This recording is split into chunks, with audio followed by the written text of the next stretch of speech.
Welcome to Stuff You Missed in History Class, a production of iHeartRadio.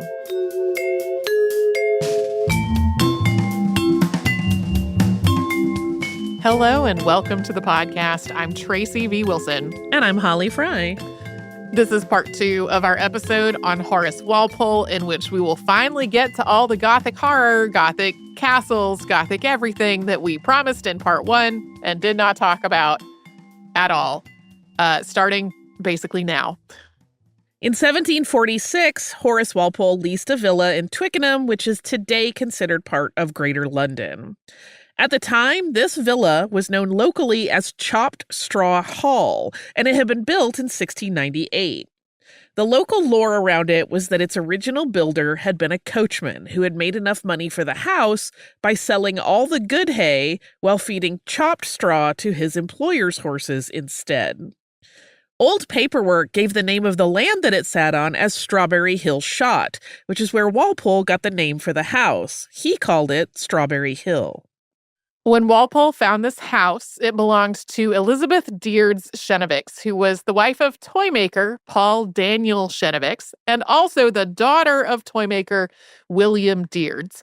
She was also a toymaker in her own right. Walpole described her as Mrs. Chenevix, the famous toy woman. Walpole finished out a lease on the house before buying it a couple of years later.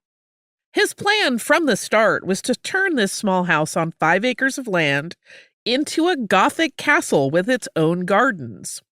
This plan doesn't seem to have come as a surprise to the people who knew him. In the words of Dorothy Margaret Stewart, quote, "It was inevitable that Walpole should buy a little house somewhere and make a plaything of it and cram it with bric-a-brac. That he should have conceived the idea of making its roof bristle with many pinnacles and its ceilings unfurl much fan tracery is, perhaps, no matter for wonder, but it is matter for thankfulness, since this conception of his was destined to exert a singular influence upon the most salutary of all the intellectual movements that marked the second half of his century, the return to romance." I think this is one of the many passages in which Dorothy Margaret Stewart comes off to me as both complimentary to Walpole and also kind of backhandedly judgy. 100%.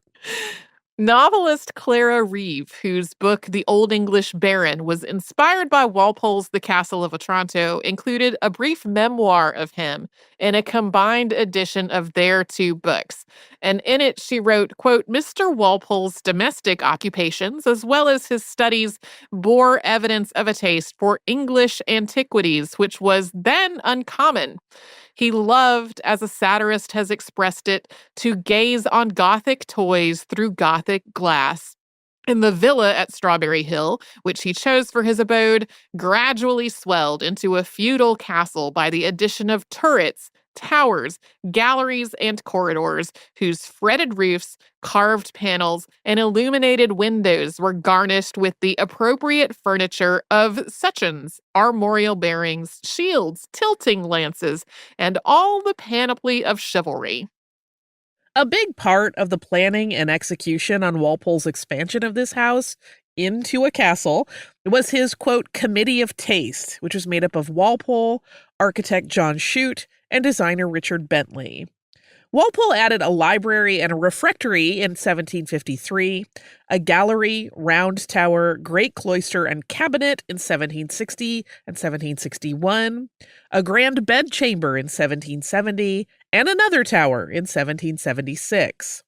There were multiple guest bedrooms. Strawberry Hill also had china cabinets, a pantry, cellars for wine and beer, a kitchen, an armory, and servants' quarters. He more than doubled the size of the house, adding on turrets and embellishments and a lot of stained glass windows. He eventually installed a printing press, and the works he printed included the poetry of his friend Thomas Gray. He also traveled all over parts of rural England to buy things to fill and decorate this castle with.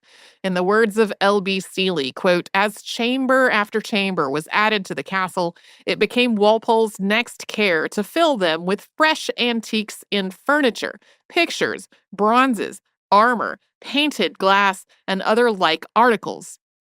Over time, Walpole amassed a collection of more than 4,000 paintings, figurines, enamels, books, and artifacts. Walpole thought the collection of miniatures and enamels in particular was the finest in all of England.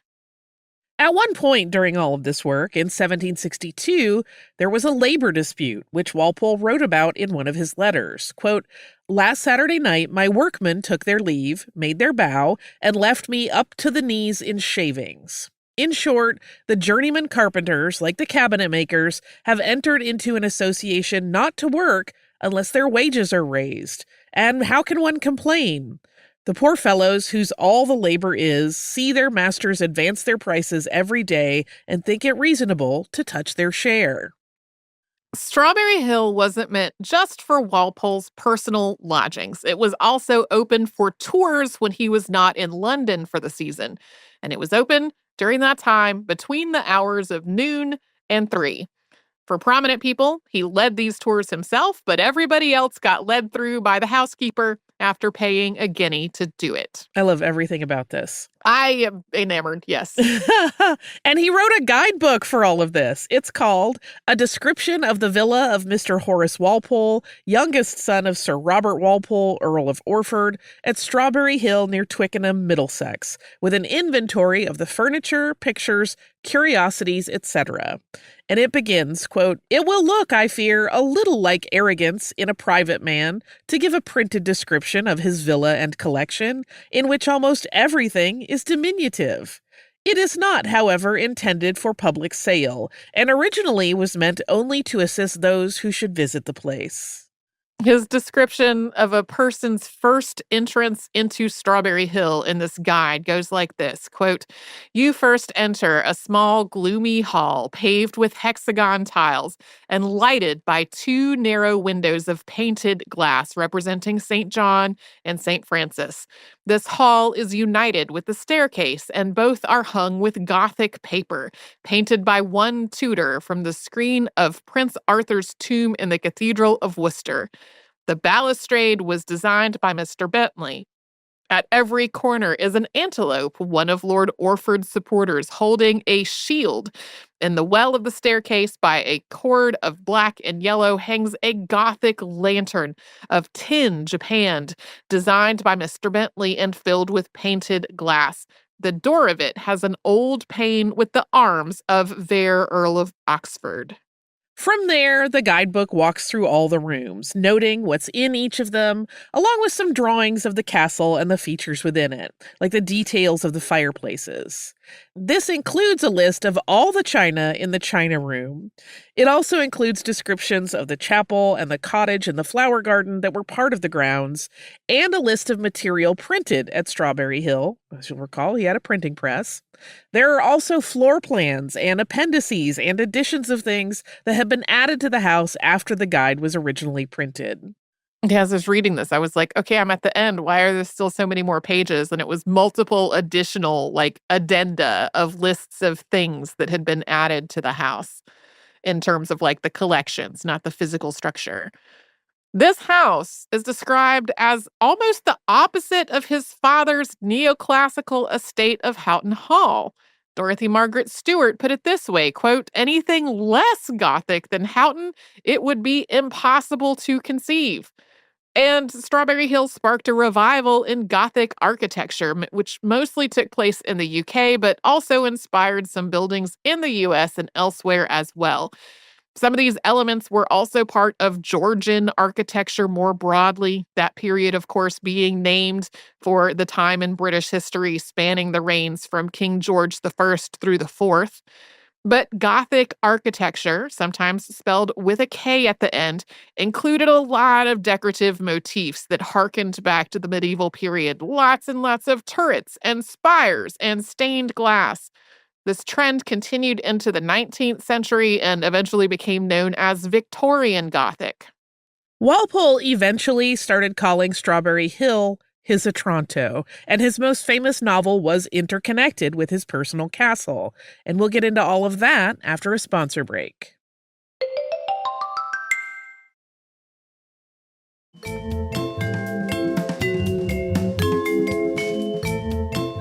Although The Castle of Otranto is Horace Walpole's most famous work today, it was not his first work to be published, or the only one at all.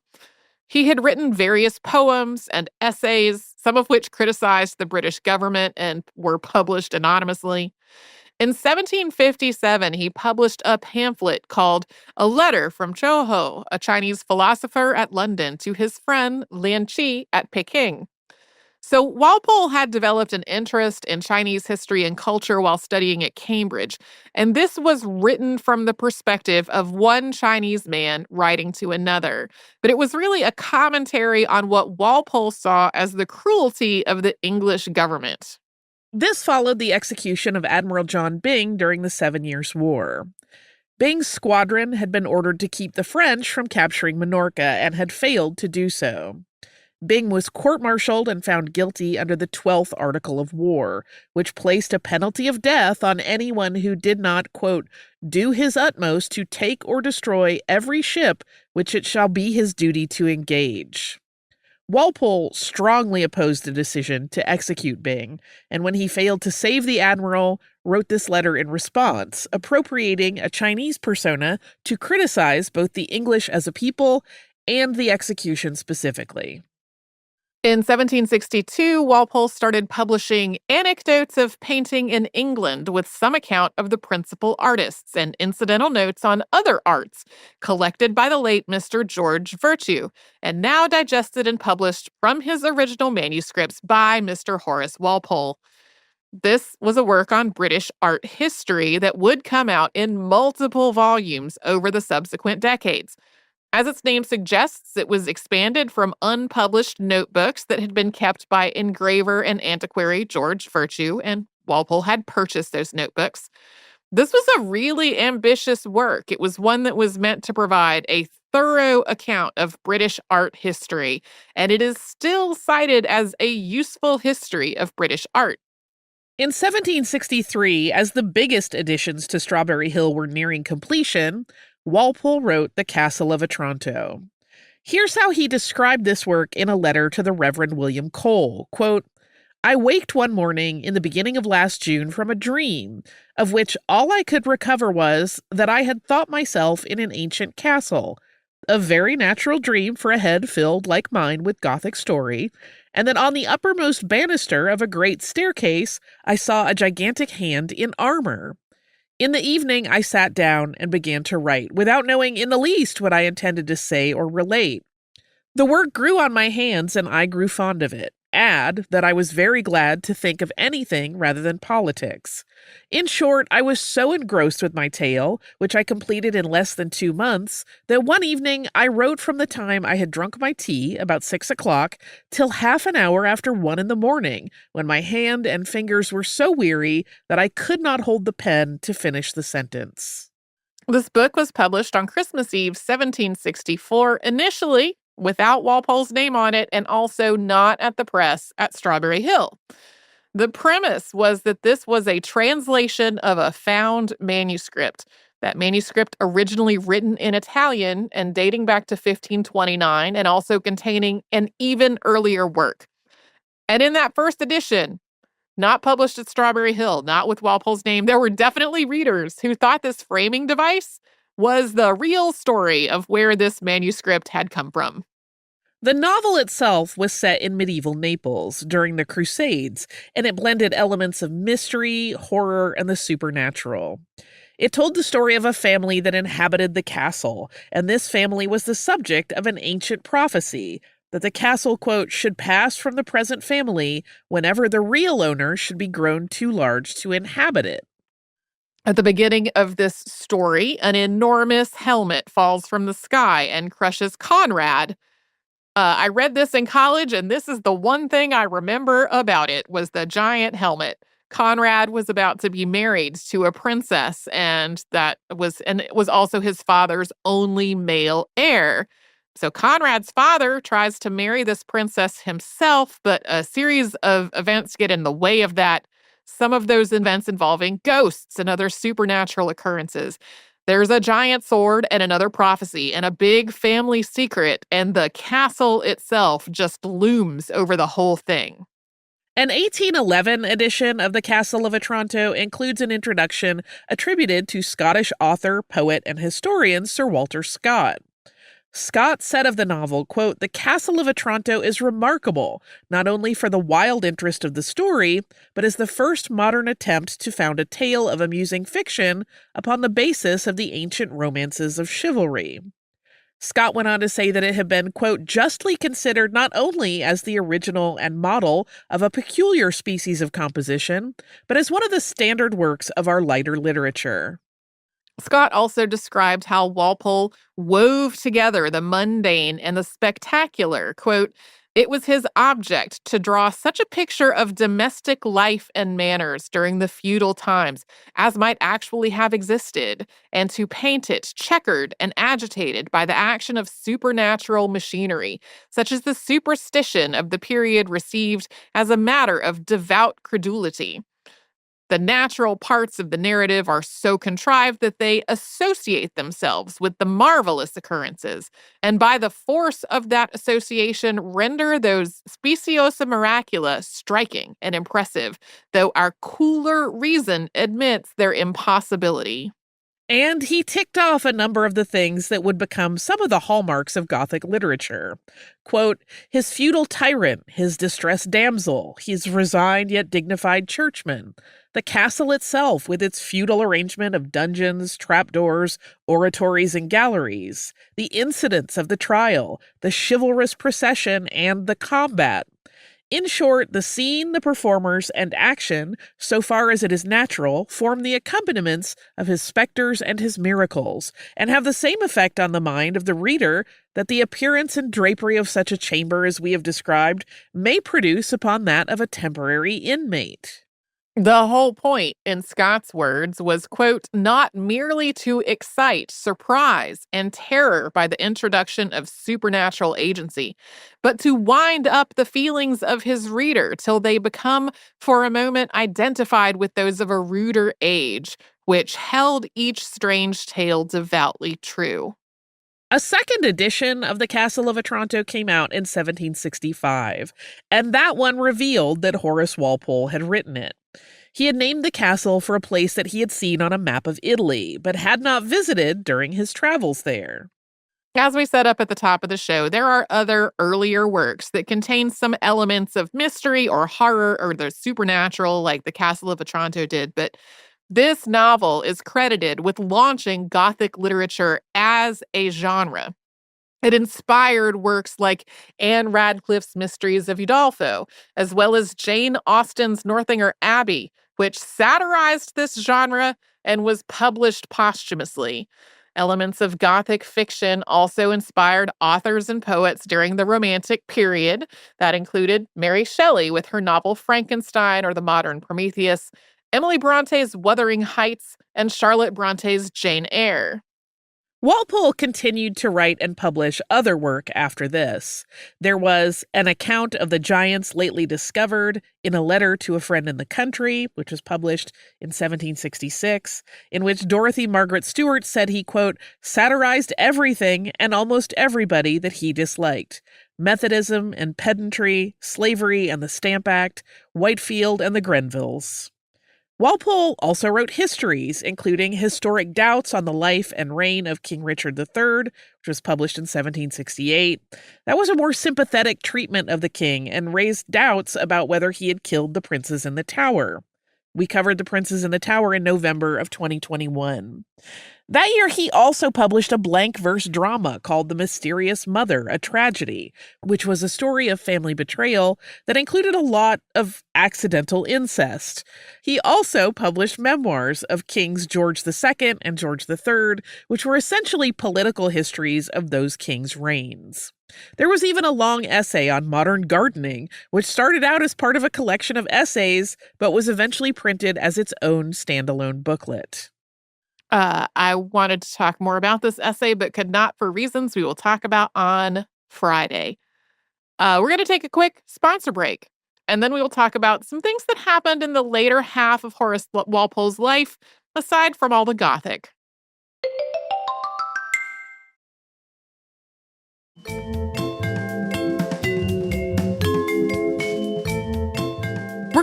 spend the last part of this episode on some of the bigger moments from the later part of Horace Walpole's life. In 1751, Horace Walpole's brother, Robert Walpole, 2nd Earl of Orford, died, and the title then passed to his son, George. Horace tried to help find a wife for his nephew, and this led to a huge dispute between him and his uncle Horace about who George should marry. This was just a whole additional drama that we're not going to get into the details of, but George was just one of the family connections that Horace really tried to help after his father's death. That also included financially providing for at least 2 of his father's natural daughters. In the 1750s, Walpole also developed gout, which is a form of arthritis. Gout is caused by a complex process related to how the body breaks down purines into uric acid. In some people, uric acid builds up and causes crystals to accumulate in the joints, often affecting the big toe, and it can be very painful. Sugary beverages, alcohol, and some types of meat and seafood are high in purines, so for a long time, gout was primarily associated with people's diets and their weight. Diet and weight are still considered to be risk factors, but gout can happen to anyone, regardless of what they eat or what their body looks like. All of this is connected to Horace Walpole's experience with gout. We've talked about his being a really slender person, something that people just commented on his whole life. But beyond that, he was also known for having a pretty meager diet, including in what he served to guests at his home. So he just did not fit the stereotype of somebody with gout. He referenced this in a letter to John Shute, Earl of Stafford in 1760, quote, "I have got the gout. Yes, the gout in earnest. I was seized on Monday morning, suffered dismally all night, and am now wrapped in flannels like the picture of a Morocco ambassador, and am carried to bed by 2 servants. You see, virtue and leanness are no preservatives." He also wrote about how he would have found it easier to bear if there had been a family history of gout. Quote, "If either my father or mother had had it, I should not dislike it so much. I am herald enough to approve it if descended genealogically. But it is an absolute upstart in me, and what is more provoking, I had trusted in my great abstinence for keeping me from it. But thus it is, if I had any gentlemanlike virtue as patriotism or loyalty, I might have got something by them. I had nothing but that beggarly virtue temperance, and she had not enough interest to keep me from a fit of the gout." For the rest of his life, Walpole periodically dealt with intense pain that sometimes made him unable to walk. Gout was really not well understood, and Walpole also did not really trust doctors, especially after his father's death. He blamed his father's death on the medical care that he had received. So Walpole tried to treat the gout himself, using tightly wrapped foot coverings made of oiled silk and flannel, which he called bootykins, and also soaking his feet in ice water. Sometimes he also visited Bath for therapeutic treatments in the spas there. In 1769, Horace Walpole exchanged a series of letters with Thomas Chatterton. Chatterton was a poet and writer and sent Walpole what was basically a fan letter, along with what he said was a 15th century treatise. He was hoping that Walpole would become his mentor. And Walpole seems to have been interested in this at first, but he quickly started to suspect that this document was a forgery. For example, it was supposedly dated to 1469, but it used rhyming couplets in a style from Walpole and Chatterton's own era. Walpole was also 52 at this point, and he distanced himself from Chatterton when he realized that Chatterton was only 16. So some time passed between their letters, and Chatterton eventually wrote to ask for this manuscript back. Walpole didn't send it back right away. He was getting ready for a trip to Paris, and it seems like he just forgot about it. Chatterton later sent him some pretty accusatory letters, and Walpole started writing an answer, but he did not send it because he did not want to start some kind of a big argument. Later on, Chatterton's poetry came up at a dinner that Walpole was attending at the Royal Academy, and in that conversation, Walpole was stunned to learn that Chatterton had taken his own life. A lot of people really blamed Walpole for Chatterton's suicide, and afterward, Chatterton came to be viewed as a poetic prodigy. In August of 1771, Walpole learned that his friend Thomas Gray had died.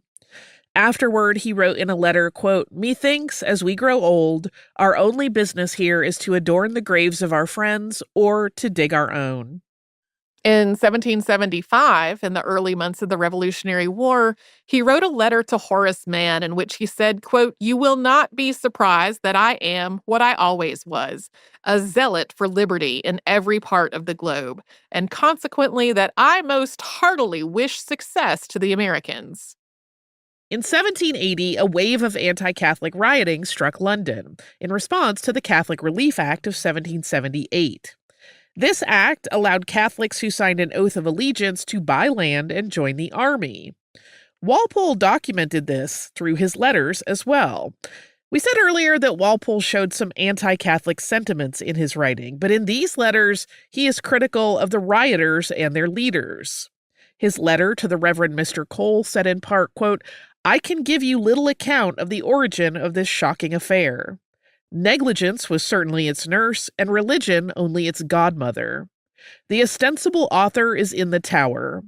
12 or 14,000 men have quashed all tumults, and as no bad account is come from the country except for a moment at Bath, and as 8 days have passed, nay more since the commencement, I flatter myself the whole nation is shocked at the scene, and that, if plan there was, it was laid only in and for the metropolis.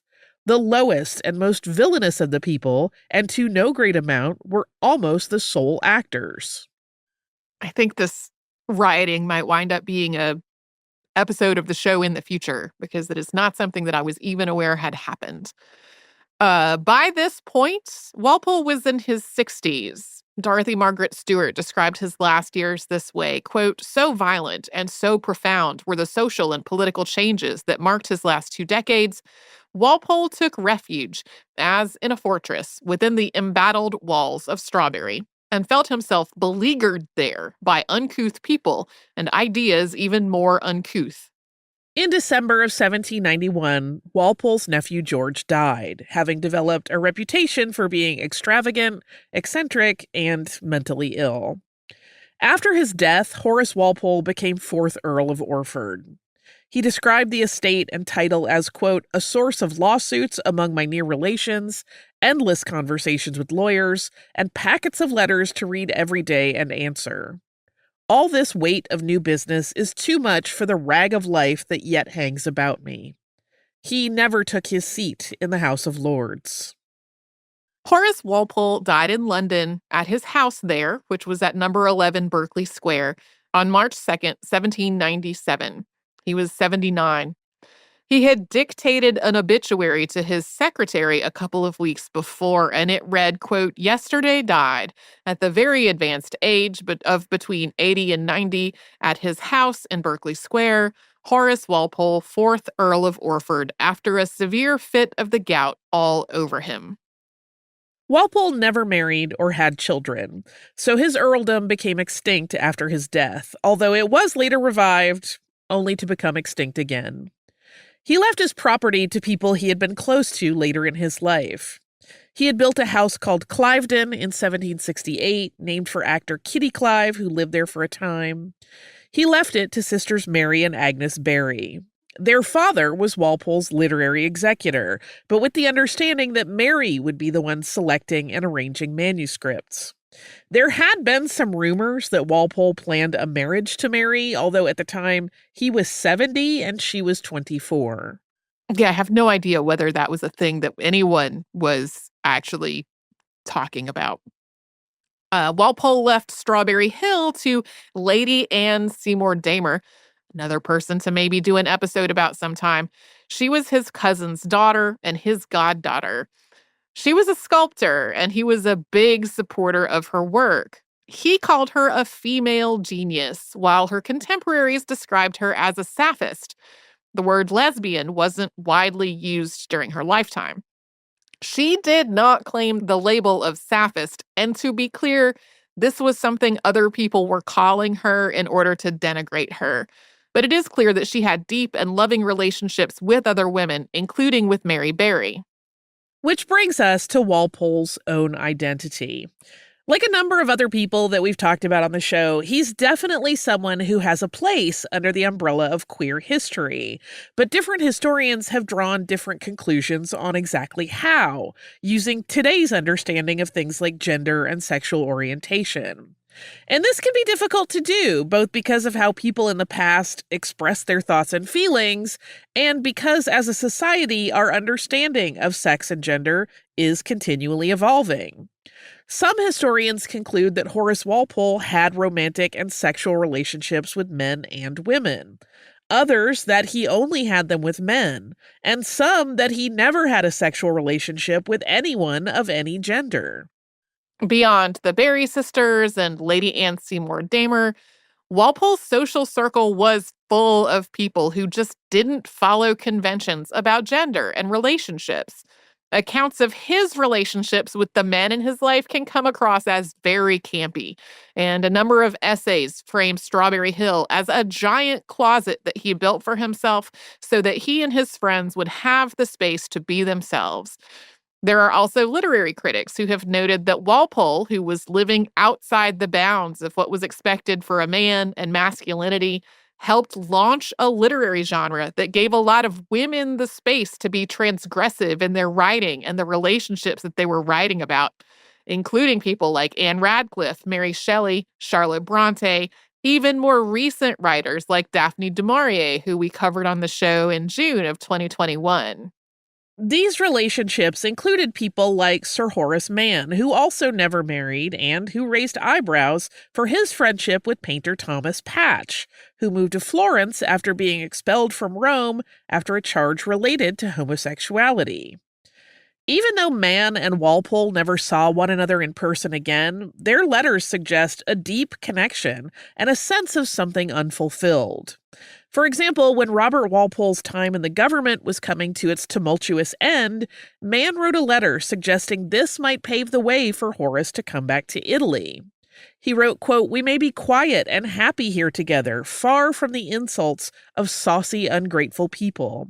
In such melancholy circumstances, what a satisfaction would it be to a heart that overflows with love and gratitude, as I assure you my eyes at present do with tears, to have it in his power to enjoy the only satisfaction it would have left.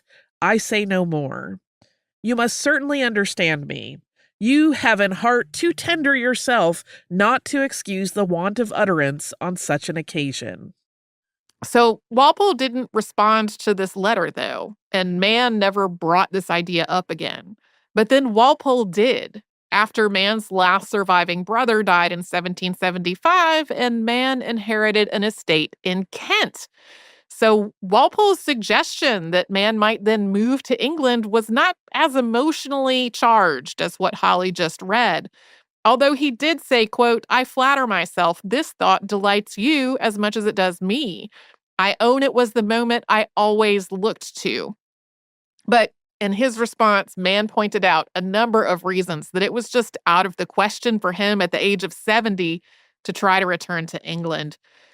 Their letters make it seem like this was an upsetting conversation to both of them, but they eventually smoothed things over and they continued their correspondence until Mann's death on November 6th of 1786. We've referenced Walpole's letters so many times, and they really are one of his biggest legacies. Not just because he wrote a lot of letters, but because he saw letter writing as an art that he tried to nurture and cultivate. He intentionally chose to write to people who lived away from London, people who would want and need to hear the news of the day, so he had a reason to document it. He was writing these letters to be preserved for later generations, and he kept copies of them. One edition of Walpole's correspondence spans 48 volumes, and it's available online at the Lewis Walpole Library at Yale. Yeah, to be clear, these are Walpole's letters and a lot of the responses from other people. Obviously, many quotes from his letters in these two episodes. Do you have listener mail to quote? I do. We have a listener mail that is also about literature, and it is from Cheryl. Cheryl wrote, Dear Tracy and Holly, I'm nearing the end of a marathon of listening to past episodes, starting from as far back as I could on my podcast app. And now that the end is in sight, literally all remaining episodes to hear are on the iHeart.com Stuff You Missed in History Class page. I thought I'd write in. There have been a number of episodes where something one of you said triggered a wish to respond, but when the episode in question is 4 to 5 years old, I just couldn't justify bringing up something so ancient. I mean, it's a history podcast, but I'm writing regarding a few episodes. I, too, just read Alex Harrow's Starling House, so I found the Cave Wards episode interesting and timely. Tracy, I think you and I have very similar book loves, as Connie Willis is another big favorite of mine. Have you read any T. Kingfisher? She's another wonderful writer. My sourdough starter is named for the carnivorous starter in her A Wizard's Guide to Defensive Baking. I have a possible topic for you, street painting. My husband and I paint at street painting festivals all over the country. It's an avocation, not a vocation, including one coming up next month in Marietta, Georgia. Details below in case Holly is in town and would like to come see. I know the recent history of the art form, starting with the first street painting festival 50 years ago near Mantua, Italy, but earlier than that, I feel I'm repeating hearsay, not anything verifiable. I would love to be able to share the real history of this art form I enjoy so much. Then Cheryl had a link to the festival and some other stuff. We don't have any pets unless you count the alligator lizards that roam our yard. So for a pet tax, I'm sharing photos of my niece's big burnt marshmallow dog, Willow, with their new puppy, Cricket. Their feral rescue, Colby, a.k.a. the Cheese Man, who has happily adapted to inside cat life where he steals Willow's food and insists that no, he has not been fed second dinner yet, and you should get right on that this instant. I'll also include the neighbor kitty I just met this morning because he is so cute, friendly, and curious. I'm also including a couple of street painting photos just for fun, too. And there's a little addendum about if Holly goes to Chalktoberfest, which is the name of the street painting festival. Best to you both, and thanks for the many, many hours of enjoyment, Cheryl. Cheryl, thank you so much. Personally, if somebody writes us about an episode that's 4 or 5 years old, I have no problem with that, with one caveat, which is that if someone asks me a detail about that episode from 4 or 5 years ago, I probably don't remember. Yeah, odds are good. It is a blur. Yeah. I'm probably not going to be able to answer questions, but I do not mind at all hearing about things that people may have liked or resonated with or whatever from episodes from a long time ago. Question number 2, T. Kingfisher. Yes, I have read A Wizard's Guide to Defensive Baking. I have also read, I think, all of the currently available books from the Temple of the White Rat world. So those are Clockwork Boys and the Wonder Engine and Sword Heart, and then all the Paladin books. If you read these books, you know what I'm talking about with the Paladin books. I like them a lot. And then we have adorable animal pictures, kitty cats and puppy dogs.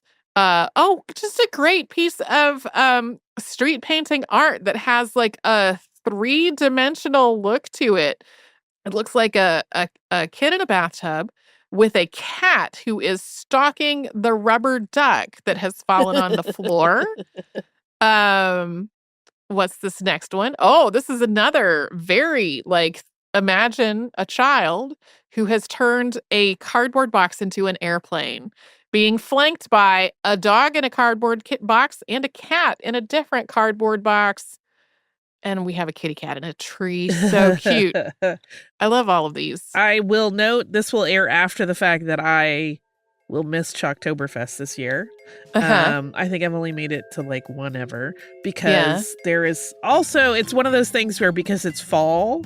Oh, sure. Every municipality is doing fall festivals, and I am already promised to do some stuff close to home at one of mine. So, because I don't live in Marietta. Yeah. Well, thank you, Cheryl, for this email and the pictures and all of that.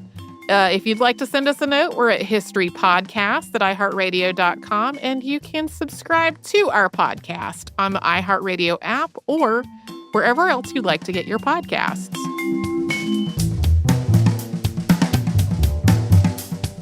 Stuff You Missed in History Class is a production of iHeartRadio. For more podcasts from iHeartRadio, visit the iHeartRadio app, Apple Podcasts, or wherever you listen to your favorite shows.